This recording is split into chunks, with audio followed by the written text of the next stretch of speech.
దర్శన తన దర్శనానికి ఇంకా ఎన్నాళ్ళు కన్నీళ్లతో ఉండాలిలా తట్టుకోవడం కాదే నా వల్ల వయ్యారి పిల్ల గుక్క పట్టి ఏడుస్తూనే ప్రాణం నీ వల్ల తట్టుకోవడం కాదే నా వల్ల వయ్యారి పిల్ల గుక్క పట్టి ఏడుస్తూనే ప్రాణం నీ వల్ల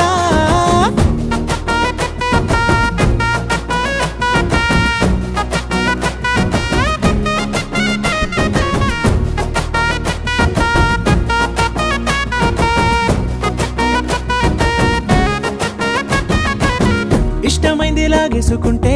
చంటి పిల్లాడల్లాడినట్టే దిక్కు తోచకుందే